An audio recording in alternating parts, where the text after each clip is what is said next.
We continue our discussion of yesterday. We are on the Tractate Nedarim, page 65 lines from the top of the page.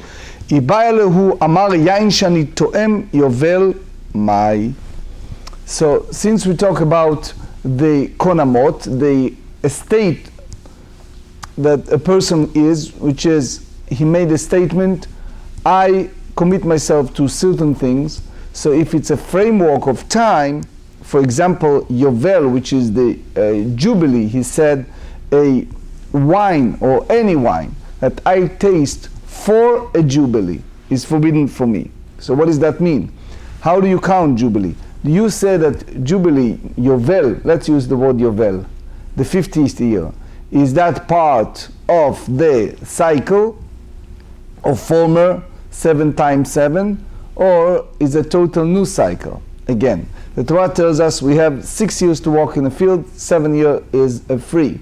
And then we have the law of the tightening and the separation, the years that we give it to a poor people, the years that we give it to second tithe, etc. So you finish the cycle, which is 7 times 7. Every 7 years you have a sabbatical year. And now you completed the 49, you began the Jubilee, the Yovel, the 50 year. So if someone commit himself from wine, avoiding himself from wine in the year of Yovel, it means what? It means the completion of the 49 of the previous cycle, or until the completion of the 50th, which is the beginning of the following cycle. Shnat 50 כלפני 50, or כלאחר 50.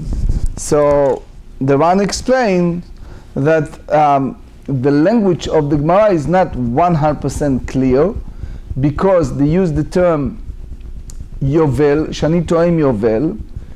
So this, he said, the vow needs to be clear, especially for that particular year. Tashma, so I bring you a proof, the Tanya Plugta, the Rabbi Dr. Rabbanan. The Torah said in the book of Leviticus, chapter 25, verse 10, V'kidashtem, you sanctified, you shall sanctify et shnat ha-chamishim shana, you shall sanctify the 50th year. And the Torah continue, Yovel hi tiyeh lachem, it should be a Yovel. So when you use the word he is leshon mi'ut, which means that specifically shnat ha-chamishim atamone, you count the 50 year of the previous cycle, v'yatamone shnat chamishim. So it means you don't count it as the cycle, ve'achat, meaning you don't count it as the 51 year, meaning you do not count in it as both the 50 year and the first year of the next sabbatical Jubilee, Yovel cycles. Mikan amru, from here the sages stated, Yovel eno ole leminyan shavua, which is the Yovel, the Jubilee is not count as what? That the first year of the new cycle. So that's the view of Rabbanan, of the sages. Rabbi Dr. Omer Yovel ole leminyan shavua. Rabbi Dr. disputed and he said no, the Yovel is count as the following 7-year cycle of the sabbatical year. So it means, according to the sages, is the last year, the 50th year of the cycle, and that's part of the Neder. According to Rabbi Yehuda, is the first year of the following, and is not part. Omru lo Rabbi Yehuda, the sages said to Rabbi Yehuda, look, examine carefully the text. Harei Omer, they said in the text of Leviticus 25, verses 3 and 4, Shesh shanim tizra sadecha, 6 years you shall sow your field. And the Torah continued and said, Ubashana shvi'it, in the 7th year, Shabbaton yeh la'aretz, it will be a sabbatical year for the land. Which means always before the Shemitah, before the 7th year of the sabbatical, it's always 6 years that you can sow the land. Ve'ein kan ela 5. And according to your view, when you count this cycle of this Shemitah that passed the Yovel, you have only 5 years that you can sow the land, because according to you, this is the first year of the cycle, and it's prohibited to sow. And then the next Yovel year would be 49 years instead of... That's right. Yes. That's right. That's right. So Amar lahem, so Rabbi Yehuda responded and said, Ledivreichem, if I go by your view, הרי הוא אומר, ועשות את התבואה ל3 שנים, and it shall bring forth produce for the 3 years. So think about it, which means that the 6th year, it's sufficient for 3 years, which is the 6th, the 7th, and the 8th, until, because the Torah, Hashem talked to us and give us a word of emunah, word of faith. He says, "V'chi tomru," and if you tell me, "Ma nochal b'shana hashvi'it," what are we going to eat at the 7th year? Hen lo nizra ve'lo ne'esof et tvuatenu. We're not going to have any action of collecting the harvest, collecting the food from our field. So what? So the Torah said, "V'tziviti et birchati lachem." Hashem promised that we have enough food that from the 6 years that will be sufficient for the following. So it will be until you harvest at the 8th year. So what do you see from here? You see here that this pasuk, this verse, it's not all the shmitot, all the sabbatical, because the shmitah before the Yovel, they need to have the crop from the 6th year to be sufficient for the 6th, for the 7th, and for the Yovel that is also prohibited to sow, and the 50th year after the time of harvests. Reikan arba, you have here 4 years that the crop of the 6th year is sufficient for that. You have to say, Ika leukma bish'ar shnei shavua. You have to say that this apply to the other cycle of Shemitah that is not attached to the previous Yovel. Dilina may also the pasuk that you ask of the 6 years. You sow your field. Ika leukma bish'ar shnei shavua. You can put it in also the other cycle of the Shemitah that it's not attached to the previous Yovel. So you see here there's a machloket between the Rambam and the Ravid. The Rambam said that if you count the time after the first Churban, we are close to Tisha B'Av. Hopefully this will be the last year, but in the first Churban Beit HaMikdash, the first destruction of the temple, from that point, and then later on, even after the Churban, they don't count the Yovel. So therefore, the way that they count it was the cycle of the 777. That's the way they count it. That's the Rambam. The Ravid said, Yovel, it's part of the way that you count Shemitah. It's part of that. So basically, there's a discussion how you go, but in very, very short, the conclusion is by the Rambam. Because the Rambam said it's ish mipi ish. That's the way that we receive, and that's the way, by the way, we go in our days, the way we count it. So now the Mishnah said, Ad Pesach Asur, which means if someone said, I vow that wine is forbidden, if wine is forbidden for me until Pesach. So he's forbidden from drinking wine until the festival arrive. So usually ad velo ad bechlal. So the Meir said, if you remember the Mishnah, that ad shiyagia Pesach, until you reach the Pesach. And Rabbi Yossi said, ad shiyetze Pesach. Anyway, lemeimra, what's the core disputation between Rabbi Meir and Rabbi Yehuda? The Rabbi Meir savar lo me'ayel inish nafshe. Rameir said that the person does not place himself. 61b lisfeika. So the Rosh explained that the person meant to say that this applied to the moment preceding the very act of beginning of Pesach festival. So person do not enter himself to a state of uncertainty, of unclear, when he said something that is very ambiguous. It means before the first moment of Pesach, because that's for sure before Pesach. Rabbi Yossi Savar me'ayelin naf shel sfeka. If you remember, we explained it yesterday, that a person sometimes enter to that domain of uncertainty, and he meant to say at the last point, last day of Pesach, and he meant to say that that's what Lifnei Pesach meant. So here they ask a contradiction from total different Mishnah. The Mishnah in Tractate Kiddushin, page 64b, speaks about a fellow that have many daughters.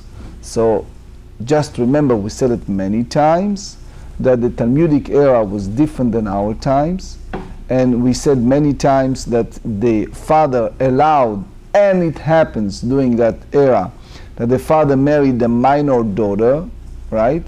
Or sometimes minor daughters for all kind of reasons, and the father has the right, biblically speaking, over his minor daughter by all means, meaning he can make decisions for her. And now the question is, if persons have daughters from different wives, how you treat it, because soon you see it's safek achot isha. How? ורמיני מי שיש לו שתי קטעי בנות משתי נשים, which means he married two women one after the other. So, for example, his first wife passed and he right away, 30 days later, went ahead and married someone else. Or he divorced from the first one and he have daughters from the second. So it's clear that the daughters from the second one preceding the daughters from the first one. ואמר, קידשתי את ביתי הגדולה, ואיני יודע אם גדולה שבגדולות, או גדולה שבקטנות. He betrothed his oldest daughter, and you're not sure if this is the oldest of the oldest, which means the daughters from my first wife, or it means the oldest from the second wife, the oldest of the young. ואי קטנה שבגדולות, if is the youngest from the oldest daughters, meaning from my first wife, שהיא גדולה מן הגדולה שבקטנות, that she is the oldest from the קטנות. Remember, we studied in Ketubot, page 46b, that the father allowed to betroth his daughter when she's a minor, or a na'ara before she reached maturity, which is the 12 years and 6 months. So as long as he betrothed her, the father, we can trust that he said that he betrothed her to someone, and the moment he said that, he basically prohibited her to marry anybody else in the future. That's the Gemarrah in Ketubot 22 and Kiddushin 64. So here, when the father said to the husband at the time of the betrothal that he betrothed to him his oldest daughter, but he, the Rosh explained, did not say which one he meant. So now the question is, you have here a sfeika, you have here a problem, which one he meant. Now, it's a story I heard once from Rabbi Asher Kowalski. He said a story about Shmelke from Nickelsburg. It was a Hasidic Rebbe that my great-great-grandfather, Rabbi Melech of Lizhensk, used to be his guidance and help. So the story goes that one time a Hasid asked Rabbi Shmelke to encourage his son. His son was not so successful in schooling. So Shmelke tried to encourage him to learn, and he said, let me test your knowledge, and he was too bashful. So Shmelke said to him, look, if you study well, and he was a little boy, right, I'll marry my daughters to you. And it was come in a conversation. And he encouraged him, and it was like half a joke. Years passed, and the daughter of Reb Shmelke needs to get married, and he recalled that he promised it. And it was kind of awkward, especially in those days, to have a giant like a Hasidic Rebbe, like the Rebbe of Nikolsburg, but he did it. And the Hasidim said that that fellow turned to be a great man and a great husband and a Torah scholar. But the point is, you make those decisions when your child is very young and you promise something. So here you have this situation of the father that he commits. Now the question is, for all kind of reasons, it's not clear now. So what do you do? Kulan asurot. Divrei Rabbi Meir.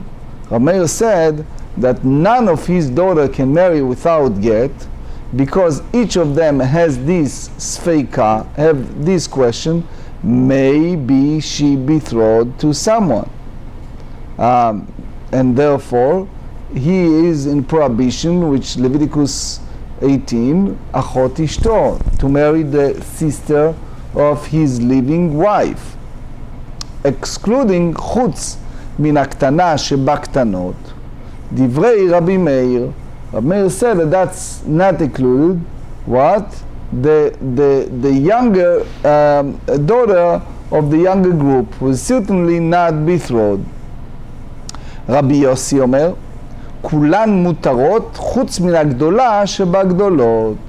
Rabbi Yossi said that they're all permitted to marry, but not exclude what? The older daughter of the oldest group.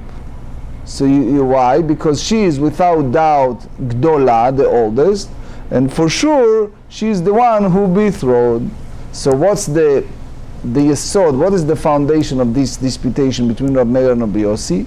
According to Rabbi Yossi, a person not entered domain of uncertainty, who is the oldest daughter. So therefore, we are sure that his intent to the oldest of the oldest, that he without doubt is called the oldest. According to Rabbi Meir, a person can enter domain of uncertainty, and it may be that his intent to the oldest of the youngest, or the youngest of the oldest, which means that their view is the opposite of what they said in the Mishnah. Amar Rabbi Chanina bar Rav Dimi Amar Rav Mukhlefet Hashita. He said that the opinion is reversed, which means the views stated in the Mishnah here must be reversed in order to reconcile them with the Mishnah in Kiddushin. The truth is, the Rashba said that you cannot juxtapose, you cannot compare the original story, which is the issue of the Yovel, and the issue of, later we said,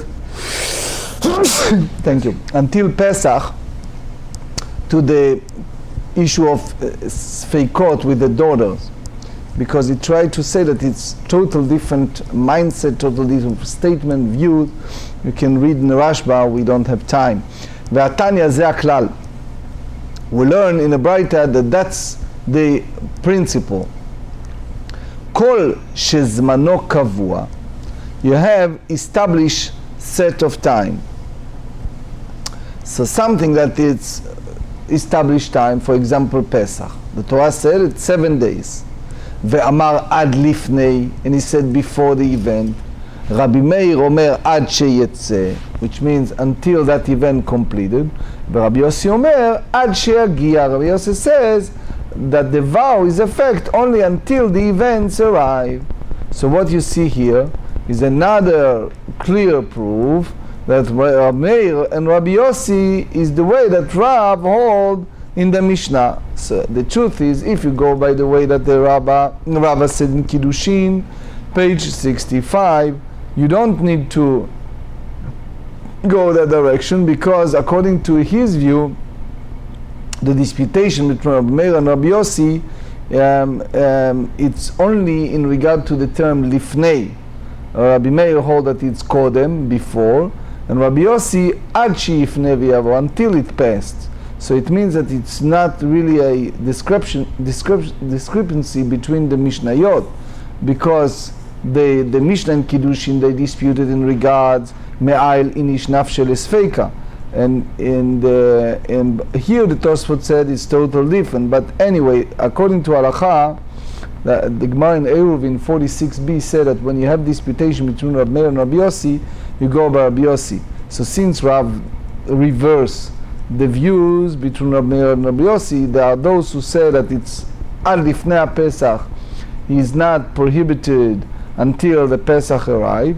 And even according to Rava, you don't need to make this change in the Mishnah. But anyway, since this sugya is in the proper place, you can depend upon that more than the sugya in Kiddushin that wasn't in the place. The Ramban bring the view that there are those who follow Rabbi Yossi, who said al lifnei Pesach, until after Pesach.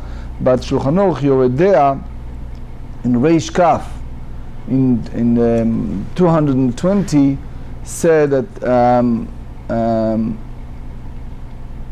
I'm just reading some of that. He said,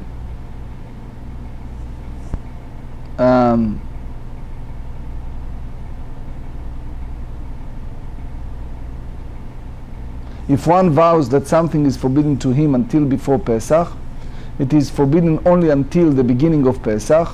That's basically follow Rabbi Yossi. And the Rosh and the Rambam claim that it's forbidden until the conclusion of the Pesach. That's basically Rabbi Yossi views. But the Shach, citing the Bach, said that whatever something is forbidden for a person until the arrival of a festival, which means in the case of one who vowed until before Pesach, he must ask halachic authority to dissolve the vow when Pesach arrives, in case he is mistaken about the exact wording of the vow. Mishnah. Now we continue with someone who's limited the time of the neder, of the vow.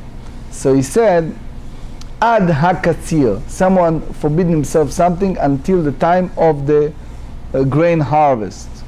Ad habatzir, or until the time of grape harvest.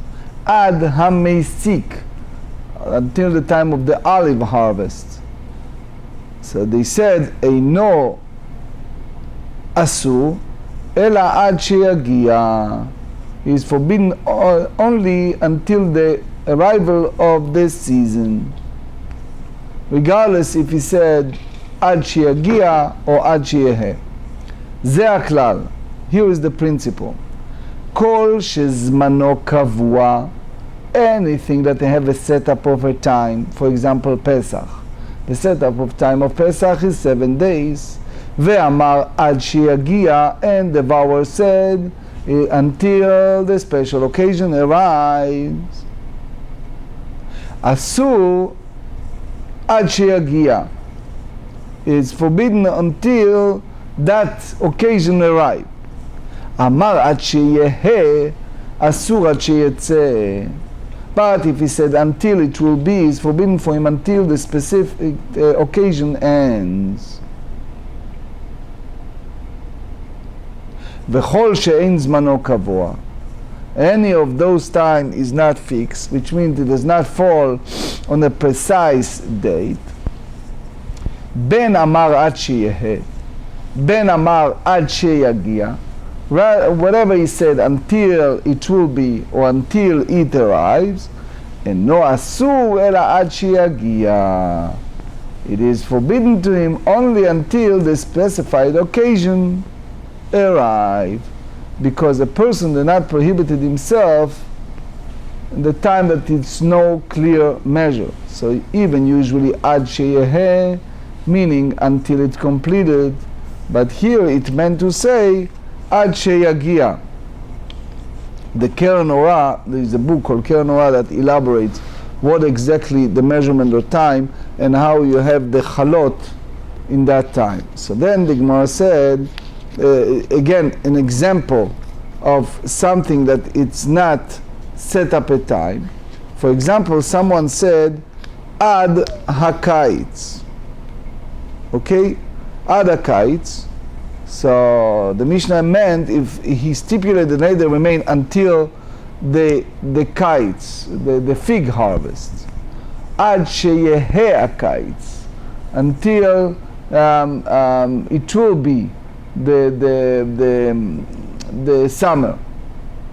עד שיתחילו העם להכניס בכלכלות, until the people begin to bring the fruit to the houses in baskets.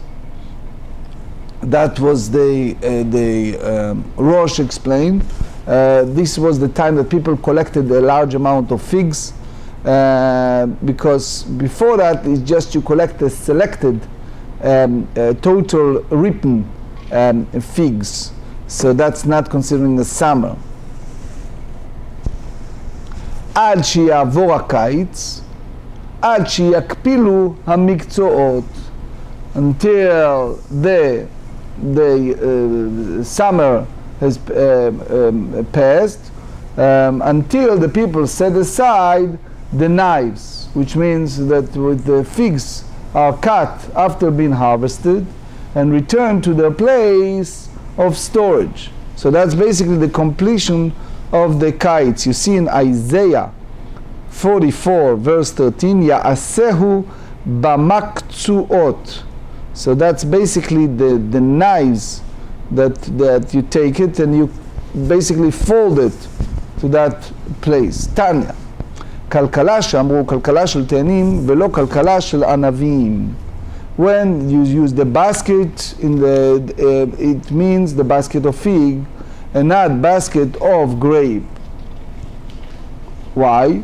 Because the way that you collected figs is the time that is called summer, kites, but those grapes that you don't do it by hand but using a knife, it's called chaticha be'alma, it's just a cutting by itself. The Ran said, Tanya, hanoder miperot hakites, if someone vow a neder to abstain from certain fruit of the picking kites, and asur ela bit'enim, he is only forbidden to eat figs, but may eat grapes. Why? Because it's not considering perot hakites. Rabban Shimon ben Gamliel omer, anavim bichlal tenim. He said that the same category of figs is also grapes. So therefore, in Lashon HaNeder, the Amfaresh said that ad hakites, it's asur ad lekitat anavim. So he is prohibited until the time of collection of the grape harvests. My Tama, the Tanakama, that grapes is not part of the peirot hakites, the summer fruit. כסבר תאנים מקצצן בידה, ענבים לא מקצצן בידה. He holds that since figs are plucked by hands, while grapes are plucked only by not by hand, which means you need to use tools. So it's only figs are considered summer, hakites produce. רבן שמעון בן גמליאל סבר, ענבים נמי כי מרדדן מקצצן בידה.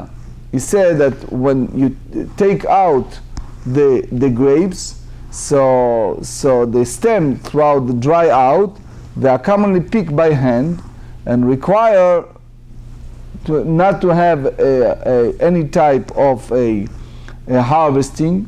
So that's part of the fruit of picking of that category. So the Meiri explained, so since the Tanakama hold that usually you have the collection of the grapes before they dry out, so you can say that this part of the peirot kites. So then the Mishnah said, Ad sheyavor hakites, ad sheyikaplu hamakzuot. Says until the fig harvest passes, until the knives are folded and store away. Tana, ad shichaplu rov hamakzuot, meaning most of those people, the Ritva said, even that fellow is already folded his knife, he is go not by him individually, but until the people of that location does that. The old does basically set aside the knives, they just folded the knives. That's, you go by the most of the people. 62 Tana, הוקפלו רוב המקוצות מותרות משום גזל ופטורות מן המעשרות. So if most of the knives, 62, if most of the knives have been set aside, the figs left in the field are permitted with regard to law of stealing and exempt from tithe. Why? You presume that the owner do not want them. How it works? You have the notion, the one said, that most of the people who cut, they put aside their knives. So what do you understand? You understand it's Gemarrah and Bava Metzia that said that it's Yeush. You gave away hope. It's like you left them there. So you left them there, so it means that it's hefker, it's ownerless, and people can pick it up. And the Torah said in Dvarim 14, Uva Levi ke'en lo chelek v'nachal ha'imach. Since the Levi doesn't have a part of the land, so it means that people can go and pick it up. And therefore you exempt from the giving master. So Rabbi Yossi bar Yehuda klula u'atra bizman shukpelu rov hamaksot. We just need to finish the sugya. Rabbi Hava ke'achil, Rabbi Yossi bar Yehuda lo achil. So one ate from the figs, one not. At amaron amar lo. So the owner said, Amai lo ach lerabonon, why you don't eat? Hukpelu rov hamakzotu. Most of the knives were folded, so it's not a gezel, it's not stealing. ואף על פי כן לא אכיל רבי יוסי ברבי יהודה כסבר משום סניות מילתא הוא דאמר עדן גברא, because that person is a miser, have a bad, is not have a good heart, and he doesn't have a sincere intent when he said it. But it's like the Rosh said, it's like embarrassment for him for avoiding them from eating that fig. מה רמי בר חמא הוא ככלל הוא אתרא בזמן שהוקפלו רוב מצוות אבא כאכיל. יאיר לשם לא אכיל, gave it to his assistant didn't eat, או אמר לו, אכול, כך אמר לי רבי שמואל בר יוסי, משום רעבי, והוקפלו רוב מצוות מותרות, משום גזל ופטורות מן המעשרה. So if you folded most of them, they allow from gezel, but they exempt from tightening. So you can derive from that halachic discussion. What do you do if someone left a bag with valuable items in the public domain, Reshut HaRabim? So you call it Aveda Midat, that the person know about it, but he left it. So you call it, it's not considering Aveda, it's not considering a lost item. But the question is that hefker? Is that worthless? So the Rambam said you don't have the requirement to return it because it was in his intent, but you cannot call it hefker. The Shach, however, from this sugya and also from the Gemarrah Bava Metzia, he said that it is called hefker. The pasuk said in Megillat Esther, Am mefuzar umeforad, which means that there are people who are like that, they're disorganized, they have things all over, so you cannot call it total hefker. But here in our sugya, the Shach argue when it's come to figs, for sure it's vadai hefker because he left them there, and therefore it's for anyone to use.